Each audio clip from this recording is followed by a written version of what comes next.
સુરત શહેરના ઉમરા વિસ્તારમાંથી એક ઈસમને હેલ્થ વોર્નિંગ વગરની વિદેશી સિગરેટ કિંમત ₹60,000ની મત્તાના મુદ્દામાલ સાથે ઝડપી પાડતી સુરત શહેર એસઓજી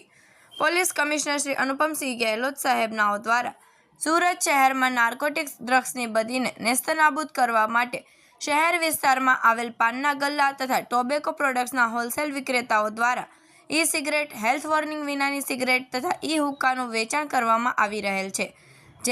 જેથી આવા રિટેલર તથા હોલસેલ વેચાણ કરતા વિક્રેતા દુકાનદારોને શોધી કાઢી તેમના વિરુદ્ધ કડકમાં કડક કાર્યવાહી કરવા સૂચના આપેલ તે અનુસાર નાયબ પોલીસ કમિશનર શ્રી રાજદીપસિંહ નકુમ સાહેબ એસઓજીના માર્ગદર્શન મુજબ તથા એસઓજી પોલીસ ઇન્સ્પેક્ટરનાઓની સૂચના મુજબ કામગીરી કરવામાં આવેલ છે।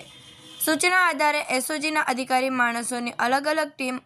હેલ્થ વોર્નિંગ વિનાની સિગરેટ, ઈ સિગરેટ તથા ઈ હુક્કાનું વેચાણ કરતા પાનના ગલ્લાઓ તથા ટોબેકો પ્રોડક્ટ્સના હોલસેલ દુકાનદારો ઉપર ચાંપતી નજર રાખવામાં આવી રહેલ હતી। આ દરમિયાન સુરત શહેર એસઓજીના એએસઆઈ ઇમ્તિયાઝ ફકરુ મોહમ્મદ તથા હેડ કોન્સ્ટેબલ જગસીભાઈ શાંતિભાઈ નાઓને મળેલ બાતમી આધારે ઘર number M2 Panchvati society Sargam shopping સેન્ટરની સામે પાર્લે પોઈન્ટ ઉમરા સુરત શહેર ખાતે રેડ કરી આરોપી પવન રાજેન્દ્ર પ્રસાદ પાંડેને ઝડપી પાડી તેની દુકાનમાંથી ગેરકાયદેસર રીતે વેચાણ કરવા રાખેલ હેલ્થ વોર્નિંગ વગરની અલગ અલગ સિગરેટ કંપનીની સિગરેટ પેકેટ નંગ 300 કુલ કિંમત ₹60,000ની મત્તાના મુદ્દામાલ કબજે કરી મજકૂર ઇસમ વિરુદ્ધમાં the cigarette and other tobacco products act કલમ 7, 8, 9 અને 20 મુજબનો ગુનો રજીસ્ટર કરાવેલ છે।